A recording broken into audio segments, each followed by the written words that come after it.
Kotkas ots naist. Kunagi ammu tahtsid kotkas endale ilosat naist. Es kõlba üks tširk, es kõlba tõõne tširk.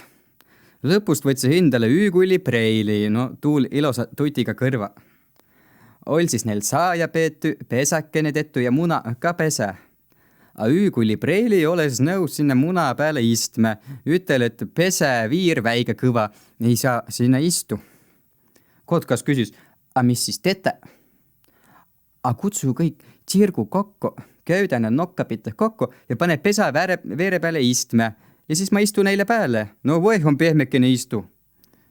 No Kotkas teksigi nii. Kutsu kõik tsirgu kokku ja lasti puuri mulgu läbi nokkide ja tuust mulgust pandi siis üks nüür läbi ja köödeti na kokku. Tsirgu kokku köödeti, pandi pesa veere peale istme. Palju tsirka oli. Seal oli pääslase, varblase, varesse, partsi, no nii palju kui neid tsirke oli. Nakkas üükoll sinna pääle ronima, kui üks tsirk ütel, et üüsorr ei olegi kohale tulnud. Ah nii, ütel Kotkas, mille ta ees tulnud? Kutske üüsorr ka kohale.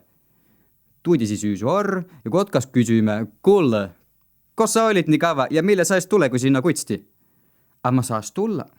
Mille sa saas tulla? Selle, et mul oli 3 küsimust. Mäntsi, no küsimuses oli. No üks küsimus oli tuu, et mida on mõtsa rohkem, kas sirgit vai kõverit puid? Vastus sa said? Sai. No, määne vastus on. No kui kõverite puiemanu lukkega puu, mis omava kõverast kasunu ja tuulest murtu, siis on kõverit rohkem. Mis tuu tõne küsimus oli? Tõne küsimus on tuu, et kas ilmah on valgit päivi rohkem või pümmehid päivi rohkem. No, mis vastus sa sai? Kui no sombutse päiv ka lukke pümmehide päivid hulka, no siis on pümmehid päivi rohkem. Ahah, mis tuu 3. küsimus siis oli? 3. küsimus oli sääne, et keda on rohkem ilma peal, kas naisi vai mihi?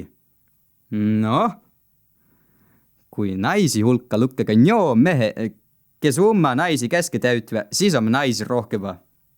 Tuu peale võtsa Kotkas tuu nööre, tõmmas sõlme vallale ja ütel tsirkale, kassige minema ja tuust aost peale on kõigil tsirkel mulgu nokase, a üüsorril oli